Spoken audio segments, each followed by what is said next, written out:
The command deck of the Confederation flagship Resolute Dawn was silent, save for the soft hum of the life support systems and the occasional hiss of ventilation. 1,000 stars glimmered beyond the wide observation windows, each one a reminder of civilizations that had risen, thrived, and fallen under the weight of endless conflict. Commander Vax Torin sat rigid in his chair, 4 eyes fixed on the swirling patterns of hyperspace as the fleet cut across the void. His mandibles clicked faintly, a nervous tick he had never been able to break, not even after 30 cycles of service. His crew pretended not to notice, but they felt the tension bleeding from their leader. They were all waiting for the words. Across the deck, Lieutenant Peary shifted uncomfortably, her iridescent scales scraping softly against the collar of her uniform. Her voice came out halting, processed through a translator sphere that floated near her shoulder. Commander, the reports from Central Command can't be accurate. Humans, involved. Their world is a backwater. Their fleets are primitive. Her attempt at disbelief rang hollow. Everyone knew what the reports meant. Vax slowly turned his upper pair of eyes toward her, his lower set narrowing. "Lieutenant, have you ever met a human?" "No, sir," she admitted, her crest flattening in unease. "Then silence your intake valve and listen to someone who has." The deck grew even quieter. The junior officers stopped feigning routine tasks and turned their attention toward their commander. The question wasn't if humans were involved. It was what came after. Vax tapped a claw against the glowing holodable in front of him. A projection appeared, an image of a blue-green planet orbiting a yellow star. It looked unremarkable, too small to be a serious galactic power, too distant from the core to matter. Yet every officer present felt the weight in their stomachs as the name scrolled across the display. Earth, 3rd planet of Sol, minimal defenses, a single inhabited system, barely interstellar. His voice was calm, but his mandibles flexed with unease. And yet the most dangerous place in the galaxy. A nervous laugh escaped one of the junior officers. "With all respect, Commander, they don't even have natural armor. They're soft." Vax bared his teeth, a gesture his species usually reserved for warnings. "So is a plasma torpedo officer, but I wouldn't recommend hugging one." "Silence." He enlarged the hologram, shifting the display to show images collected from ancient archives. Bipedal figures, minimal covering on their bodies, primitive weapons in hand, and cities scarred by war. A history written in blood. "Do you know what terrifies me most about them?" Vax asked, his voice low. "Not their technology, not their fleets. It's the fact that their entire species has waged more wars on itself than any empire in recorded history. Each time they learned, each time they improved, each time they survived."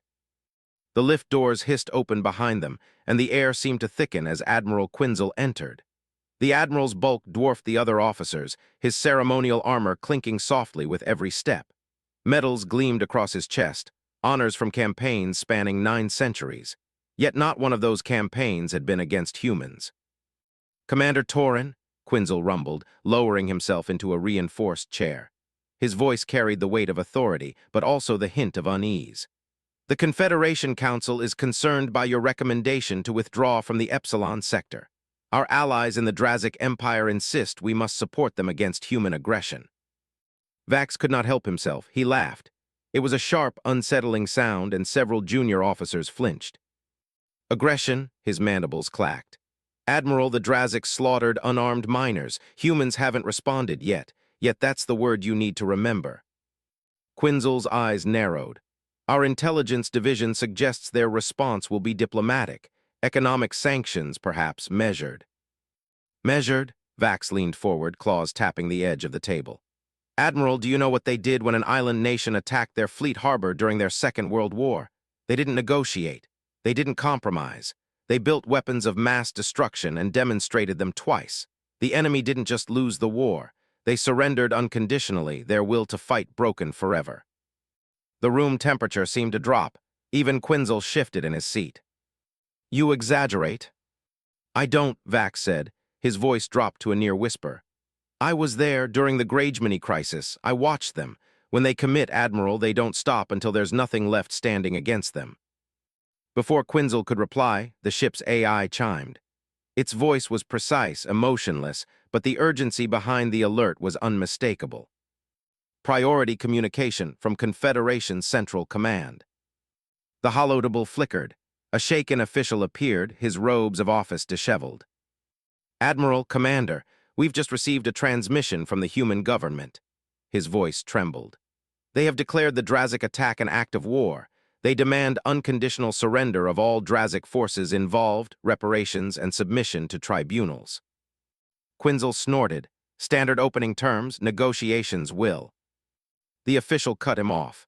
No, Admiral, that is their only demand. They made it clear this is not a negotiation. The silence was deafening. And if the Drazic refuse? Vax asked, already knowing the answer. The official swallowed hard. The humans said, and I quote, "Then we will respond appropriately." The deck crew exchanged uneasy glances. Everyone knew what appropriately meant when spoken by humans. Quinzel dismissed it with a wave. The Drazic defense grid has stood for 9 centuries. Humans don't have the fleets or the power to challenge them. The AI interrupted again. Its voice was sharper this time. Multiple anomalies detected in Drazic space. Thousands of objects materializing near major installations. Show me, Vax ordered. The hologram shifted.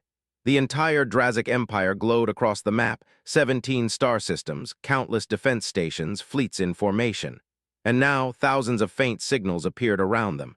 Too small to be warships, too many to be scouts. What in the void are those? Quinzel demanded. Lieutenant Peary ran a scan, her crest trembling. Not warheads, not probes either. They're targeting beacons. And then space itself tore open. Massive human warships erupted from the void, materializing directly next to Drazic strongholds. Not at borders, not in predictable lanes. They appeared inside the heart of Drazic space, beside shipyards orbiting capitals looming over military hubs. Impossible. No species had mastered targeted quantum tunneling on this scale. The energy requirements alone would be staggering. But Vax only whispered 2 words. Humans have entered. The holoscreen lit again, broadcasts flooding every Drazic frequency. A calm human voice spoke, steady as stone. Attention Drazic military and civilian personnel. Your government has committed an act of war.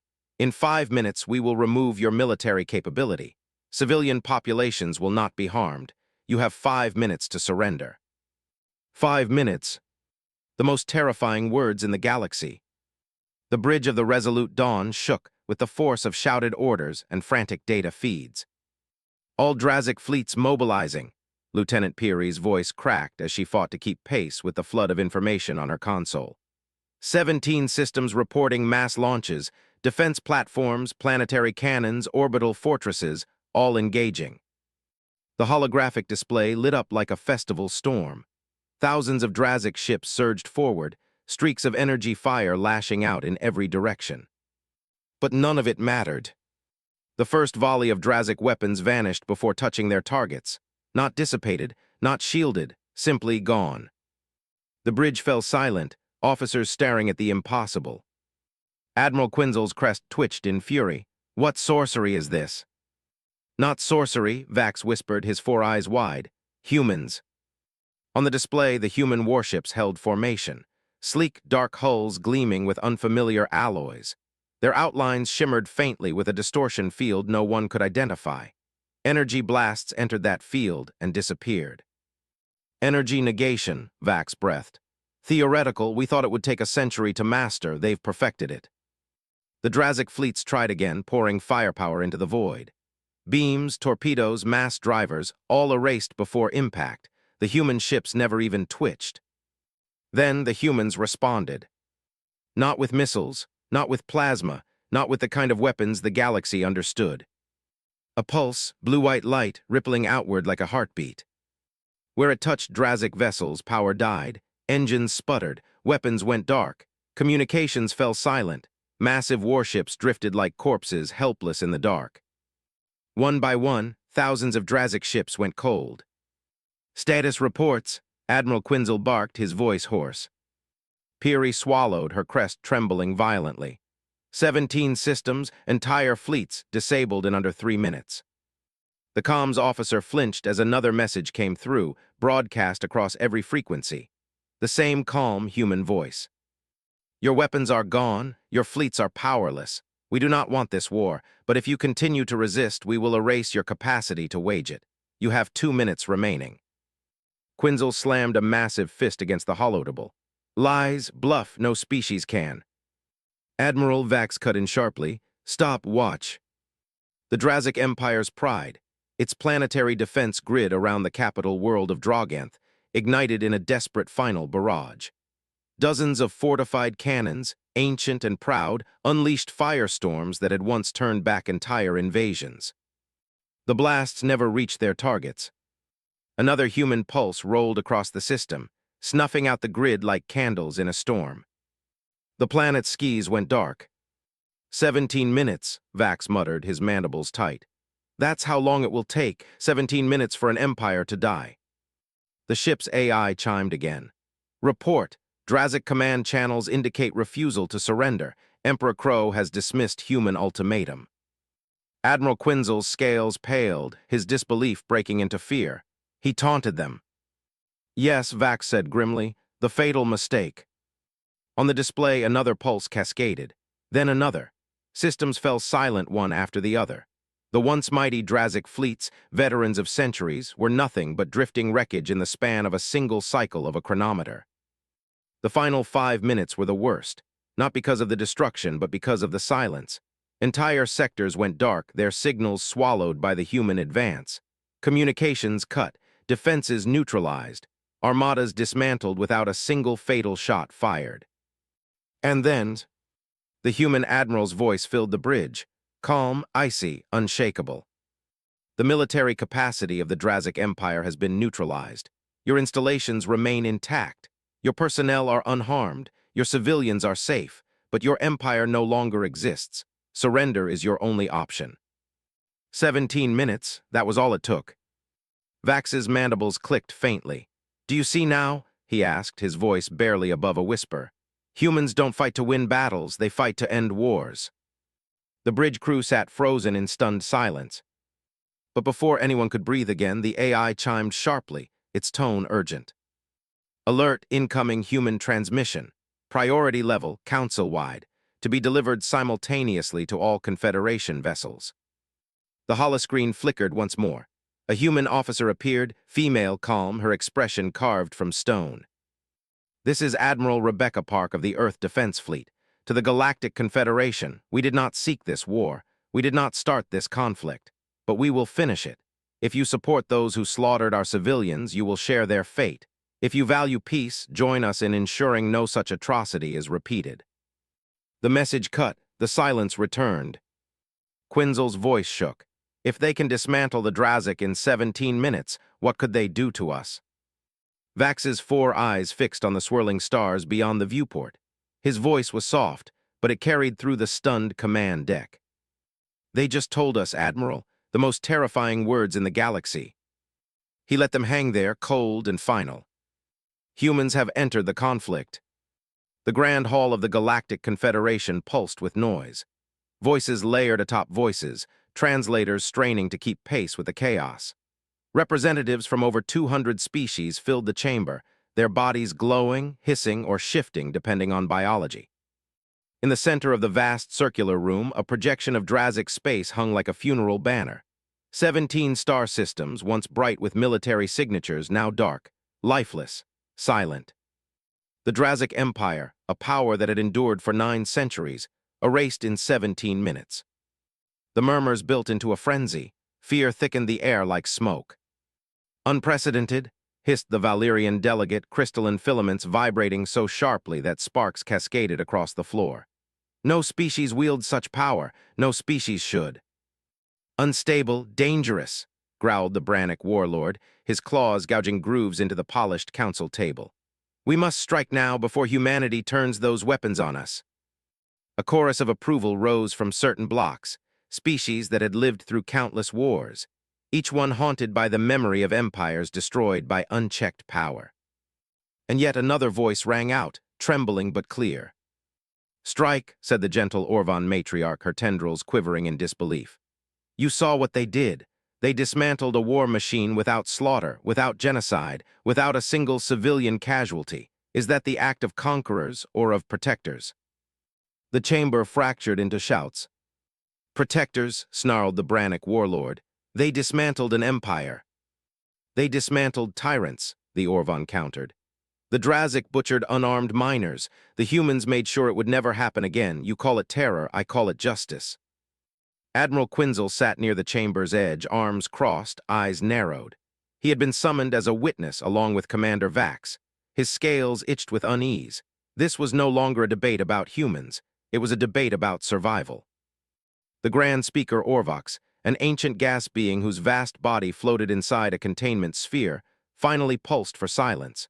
Translator drones buzzed nervously. "Order," Orvox said, the voice booming across the chamber. "Order." The uproar dimmed, delegates turned toward the center. "Let us not forget," Orvox continued, "what triggered this chain of events. The Drazik Empire attacked a civilian colony, unprovoked. Humanity responded, efficiently, overwhelmingly. The question before us is not what they did, the question is what they will do next." The chamber grew heavy.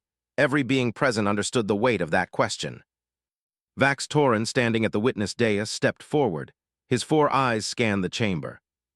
"Esteemed delegates," he began, his mandibles clicking softly, "I have faced humans before, not in battle but in alliance. I know their nature. They do not seek endless war, they seek resolution."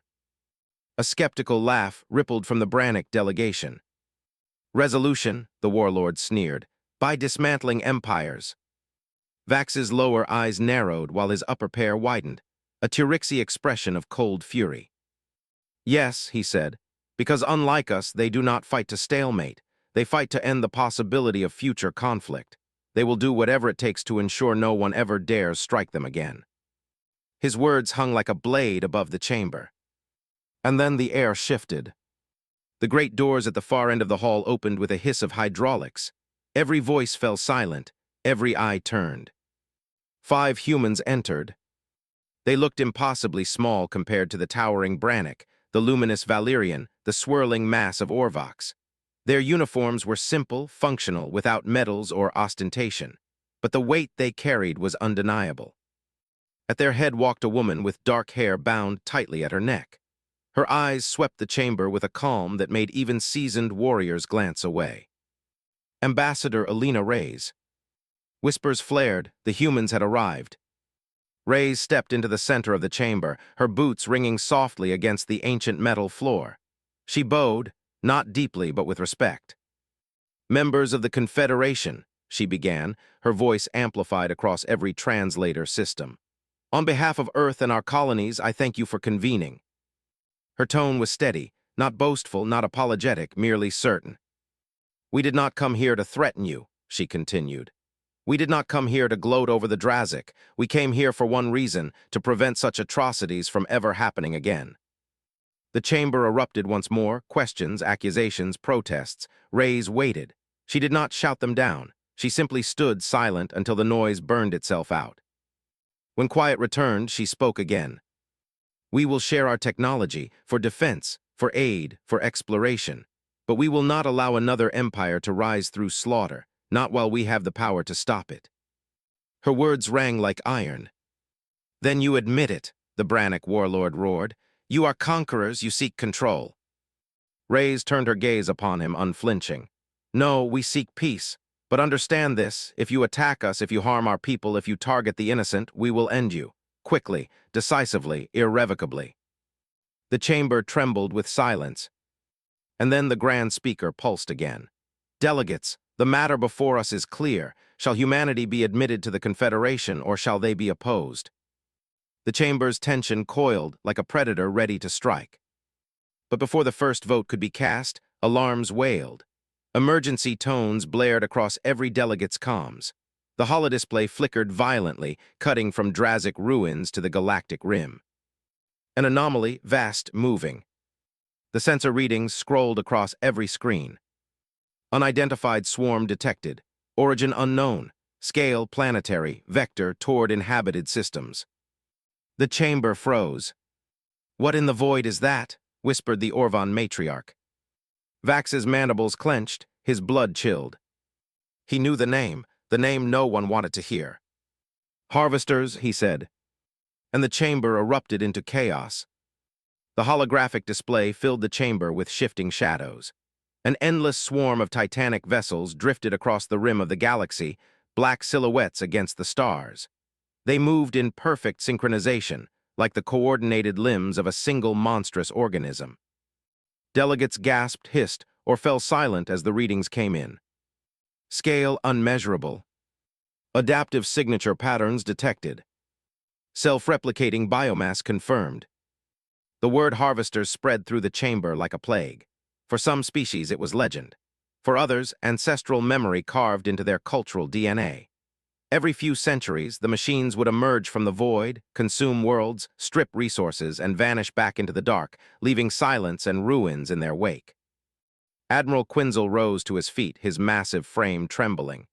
The last incursion cost 12 species their homeworlds, billions dead. We have no defense, we never did.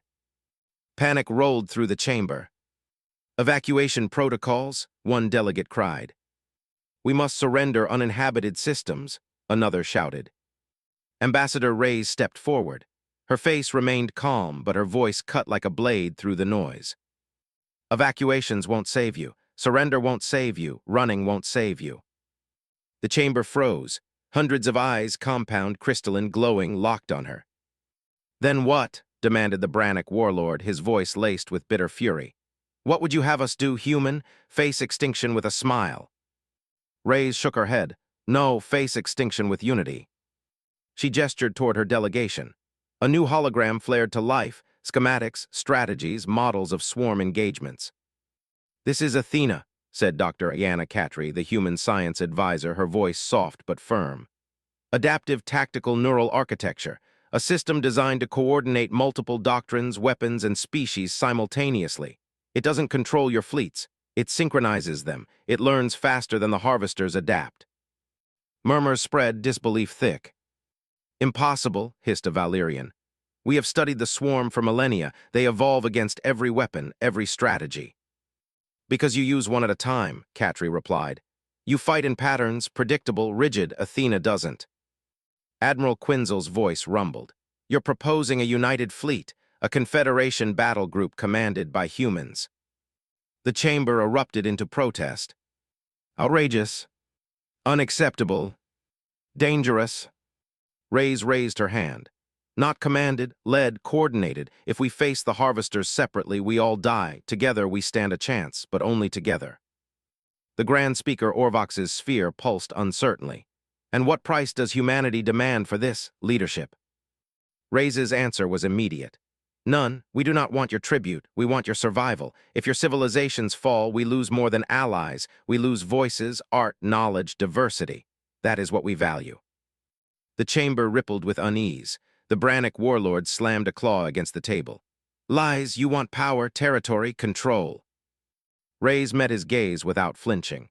If we wanted those things, warlord, we would have taken them after the Drazik fell. Instead, we offered you research stations, relief hubs, aid. Tell me, does that sound like conquest? The Brannick fell silent, though his eyes still burned. Vax Torin watched all of it from the sidelines, his 4 eyes shifting rapidly. He remembered the human ultimatum to the Drazik. Calm, certain, irrevocable. And now here they were again, calm, certain, irrevocable, but not with threats, with promises.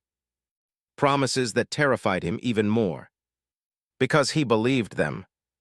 Council, Orvox intoned, his voice resonating through the hall, the humans have placed a motion before us, a united defense under their tactical leadership. The swarm will reach inhabited systems in 42 standard days. We must decide now.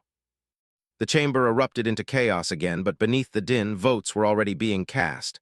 Alliances broke. New ones formed. Fear battled pride. When the results appeared on the display, the chamber fell silent. 203 in favor, 73 opposed, motion carries. Humanity would lead the defense. Reyes inclined her head, the faintest curve of a smile on her lips. Thank you. We won't waste the trust you've placed in us. Vax's mandibles clicked softly. Stars help us all, he muttered. Because trust or not, the humans had just become the most powerful force in the galaxy. And the harvesters were coming. The Proxima staging system buzzed with activity.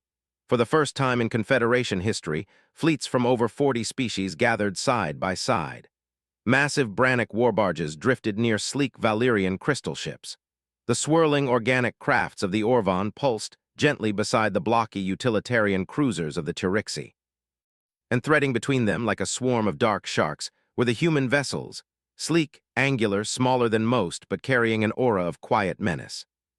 Commander Vax stood on the observation deck of the Resolute Dawn, watching as the fleets attempted to organize. Attempted was the operative word. Chaos, Admiral Quinzel muttered beside him. Every species fighting for priority, no one listening, no one trusting, and yet we're expected to fight as one. Vax's mandibles clicked. That's why they brought Athena. Down in the command pit, Dr. Catry stood before a glowing holodable, streams of data pouring around her. Athena's neural core, a swirling lattice of blue-white light, processed at speeds no organic mind could follow. Vax had already seen demonstrations. Athena translated tactical doctrines across species. It predicted enemy adaptations in real time. It wove strategies not from rigid chains of command but from flowing patterns of response. But the alien crews were skeptical and afraid. They'll never trust it, Quinzel growled. Too much history, too many scars. Vax nodded. Then they'll have to learn the human way by fire. Training simulations began. On the first day, the Brannick refused to follow Athena's suggestions, claiming the system was cowardly for recommending evasive maneuvers. Their ships were annihilated in the simulation within 5 minutes. On the second day, the Valyrian attempted to override Athena's coordination to execute their traditional prism net formation. The harvesters in the sim adapted within minutes, cutting through their lines like glass shattering under pressure. On the third day, the Orvon hesitated to engage at all, preferring retreat protocols. The harvesters consumed their civilian transports first, leaving the Orvon forces intact but dishonored.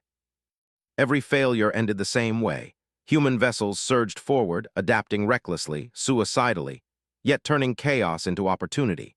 Athena didn't just anticipate harvester adaptation. It learned the mistakes of every ally and transformed them into victories. The alien crews were shaken. "This is unnatural," hissed a Valyrian captain. "It is survival," Dr. Catry corrected. But not everyone wanted survival through humans. The sabotage began quietly. A Brannick fuel convoy exploded en route to Proxima, sabotage confirmed. A Valyrian crystal ship reported corrupted data feeds, Athena's algorithms twisted to feed false projections. In the Orvon camp, whispers spread that humanity intended to seize command permanently, using the harvester threat as a pretext for conquest. Vax confronted Admiral Reyes in the human command hub. The Admiral stood over Athena's projection, arms crossed, expression unreadable. "You know what they're saying," Vax said, "that you'll never give up this power once it's in your grasp." Reyes' eyes met his, calm, hard. "Do you believe that, Commander?" Vax's mandibles clicked in hesitation. He thought of the Drazik, 17 minutes and empire gone. He thought of Athena, spinning webs of impossible coordination. He thought of humans, dangerous not because they sought war, but because they could end it. "I believe," Vax said slowly, "that if you wanted conquest, you'd already have it." Reyes nodded once. "Then help us, not with ships, with trust, because trust is the only weapon the harvesters can't adapt against." The saboteurs struck again, this time during a live-fire exercise. A cluster of Valyrian ships broke formation, weapons trained, not on the simulation, but on the humans. "Treacherous," Quinzel roared. No, Vax realized, his 4 eyes widening. Not treachery, manipulation. Data feeds confirmed it, false signals injected into Valyrian systems. Not Confederation sabotage, something else, something outside. The harvesters, they weren't waiting for the fleets to come to them. They were already reaching into their systems, corrupting, dividing, weakening. "Cut them off," Reyes barked. "Athena counterintrusion now." Blue light flared as Athena pulsed across every network, isolating infected nodes, burning out compromised channels. Valyrian ships convulsed as systems rebooted, their crews stunned and shaken. When silence returned, Reyes turned to the chamber of allied commanders, her voice steel. "This is what you face, an enemy that doesn't just fight, it infiltrates, it corrupts, It makes you destroy yourselves. If you cannot trust each other, you will hand them victory before the first shot is fired. The chamber was silent. Vax stepped forward, mandibles flexing. The Admiral is right. You all fear humanity because they are decisive, because they end wars. Perhaps that is exactly what we need. Perhaps the most terrifying words in the galaxy are also the only words that can save us. The fleets resumed training, slowly, uneasily, but this time fewer captains resisted Athena's guidance. And in the quiet moments, Vax saw something else. The humans weren't preparing for conquest. They were preparing for sacrifice. Their strategies always placed human ships in the most dangerous positions, where the swarm would strike hardest. And the humans accepted it, calm, certain, irrevocable. 3 days later, Athena detected the first wave of Harvester scouts breaching Confederation space. "They're early," Katri whispered. 42 days was a lie. We have less than 30. Admiral Reyes looked to the assembled commanders. Her expression was calm, but her words were final. "Then we're out of time. All fleets to battle readiness. The Harvesters are coming." The fleet hung at the edge of the Proxima system like a wall of trembling light. 15,000 ships from 43 species, arranged in patterns Athena had refined through sleepless weeks of simulation. Each ship's position wasn't just strategic, it was vital. If even one broke formation, the chain of coordination would fracture. The Harvesters arrived like a storm.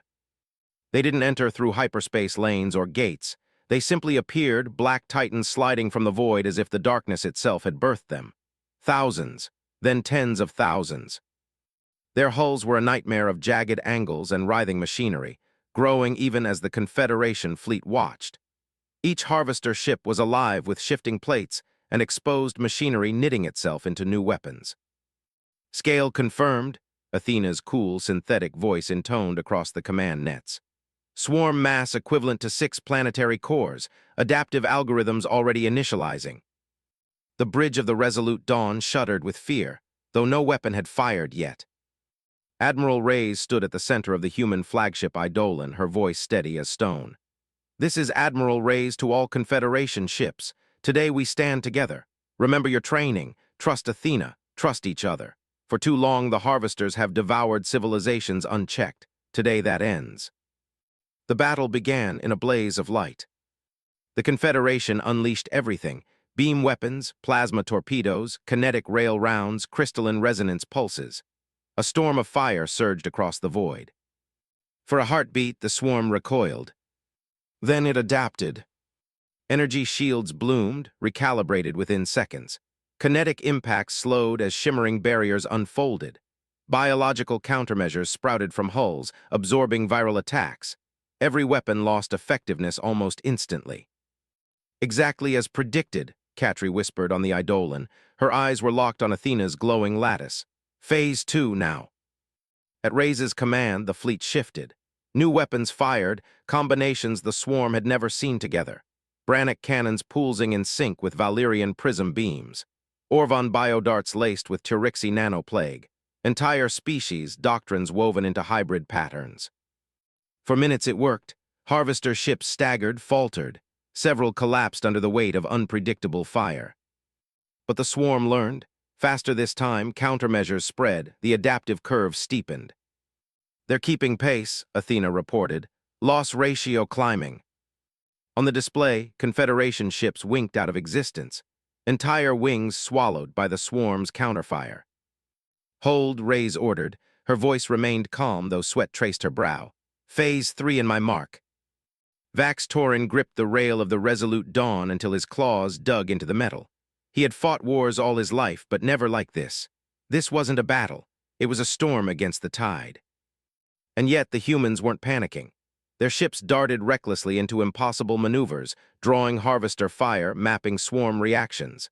Their losses were high, but each sacrifice revealed patterns Athena could use. "Why do they do it?" Quinzel muttered beside him, voice thick with disbelief. "They throw themselves into death." "Not death," Vax whispered. "Opportunity." 4 hours into the battle, the Confederation was staggering. 800 ships destroyed, thousands of lives lost, and still the swarm advanced. Admiral Reyes gave the order: "Phase 3, scatter and sting." Human vessels broke formation, scattering like sparks in a gale. To other species, it looked suicidal. But Athena wove chaos into method. Each human ship carried swarm data gathered in blood. Their wild movements forced the harvesters to adapt along false patterns. "They think they're winning," Katri explained, her voice taut with awe. "But they're learning what we want them to learn." Vax's eyes widened. "You're baiting them." "Exactly," Ray said. "Now." Reserve fleets surged forward, dozens of species holding weapons that had never fired in simulation. Athena had hidden them, keeping them secret until this moment. The swarm faltered, its countermeasures lagged, its patterns broke. For the first time in galactic history, the harvesters looked vulnerable. "Press the attack," Quinzel roared, slamming a fist against the console. "End them." But Ray's voice cut through, colder than the void. "Not yet. We don't strike where they expect. We strike where they live." Katri activated Athena's final protocol. Across the fleet, weapons retargeted, not at the harvester ships, but at the glowing nodes hidden between them. The swarm's communication lattice, the threads that let them think as one. Every ship fired. Blue-white pulses cascaded across the void, unraveling the swarm's unity. The effect was immediate. The harvesters broke. Without shared intelligence, they became clumsy, predictable. Individual ships lashed out blindly, others drifted aimlessly. The swarm mind fractured into chaos. "Now," Reyes shouted, "all fleets burn them down." The Confederation surged with renewed fury. Brannick cannons tore apart disabled hulks. Valyrian resonance shattered isolated clusters. Human railguns punched holes through fractured giants. The swarm collapsed. 7 hours after the first shot, the last harvester vessel went dark. The system was filled with wreckage, with silence, with grief. 800 ships gone, thousands dead. But for the first time in history, a harvester fleet had been destroyed. On the Eidolon, Admiral Reyes stood before the viewport, watching debris drift like ash across the stars. Her face was calm, but her voice was heavy. "Begin recovery operations, every survivor rescued, every body retrieved, every harvester fragment collected. We don't celebrate today, we learn." Vax approached slowly, his mandibles tight. "Admiral, you did it. You stopped the unstoppable." Reyes shook her head. "We did it, but this was just one swarm. There will be others, stronger, smarter." Vax tilted his head, all 4 eyes narrowing. "Are all human victories this subdued?" Reyes finally turned to him, her expression unreadable. "Victory means we survived. It doesn't mean we celebrate death, even of our enemies." She looked back at the drifting swarm husks. "Especially," she added softly, "when we don't yet understand if they even know what they're doing." 6 months after the Battle of Proxima, Commander Vax Torin stood in the Great Hall of Harmony on Earth. It was unlike any place he had ever seen. The chamber was carved from stone older than Confederation history itself, but reinforced with human alloys. Light streamed in through transparent ceilings, filtered by Earth's blue sky. The air smelled of living trees, soil, and water, an environment no Confederation hall ever carried. Today, it was filled not only with humans, but with representatives from every corner of the Confederation. The first time alien leaders had set foot on Earth in such numbers. At the podium, the president of the United Planetary Council, a gray-haired woman with eyes like tempered steel, addressed them all. 6 months ago," she said, her voice echoing across the hall, "the Confederation entrusted humanity with leadership in the darkest hour. The harvester swarm came, and together we stood. Together we endured. Together we prevailed." Applause swelled, not thunderous, not triumphant, but solemn. Every delegate there had lost someone. Every species bore scars. The president raised a scroll, ceremonial and ancient-looking. "Today, the Confederation honors humanity not only for our sacrifice, but for our restraint." She unrolled the parchment. "By unanimous vote, we establish a permanent rapid response fleet under joint human and Confederation command. Furthermore, we adopt what will henceforth be known as the human principle." She read aloud, "The true measure of a civilization is not its ability to make war, but its commitment to preventing war through understanding, communication, and when necessary, proportional defense of all sentient life." The hall erupted in applause, this time louder, filled with a rising sense of something rare in galactic history: hope. Later at the reception, Vax stood beside Ambassador Reyes. Around them, humans and aliens mingled, sharing food, art, music. He found it dizzying, unsettling, and beautiful. "You honor us with your presence, Commander," Reyes said warmly. Vax's mandibles clicked softly. "No, Ambassador, it is I who am honored. I misjudged your species. I thought you were dangerous because of your violence." Reyes sipped her drink, smiling faintly. "And now?" "Now I understand you are dangerous because of your peace," Vax admitted. His four eyes blinked in sequence. "You fight with total commitment, but you make peace the same way, completely, irrevocably." Reyes chuckled softly. "We've had a lot of practice at both." Vax hesitated. There's a saying spreading across Confederation space. When faced with an impossible problem, people now ask, what would humans do? Reyes tilted her head. "And what's the answer?" Vax's voice dropped, weighty. "First, you'd exhaust every peaceful solution. Then, if absolutely necessary, you'd hit the problem so hard that neither it nor anything like it would ever threaten anyone again. And then, you'd start figuring out how to make sure it never happens to anyone else." Reyes's eyes gleamed. "That sounds about right." Weeks later, Vax stood once more on the observation deck of the Resolute Dawn. Beyond the viewport, the stars stretched endless, full of threats yet to come. But something had shifted. The galaxy was no longer the same. The Drazic Empire was gone, the harvesters had been stopped, and humanity had risen not as conquerors but as guardians. Vax thought of the words that had haunted him from the start. The most terrifying words in the galaxy are, "Humans have entered the conflict." Now he realized those words were more than terror, they were a promise. Because when humans entered the conflict, the war ended. And peace, fragile, hard-won, but real, began. Epilogue. Far beyond the rim, in the cold dark between galaxies, dormant machines stirred. The harvesters that survived the Proxima battle pulsed faint signals into the void, waiting, calling. But this time, they would not be answered by silence. Because humanity was listening.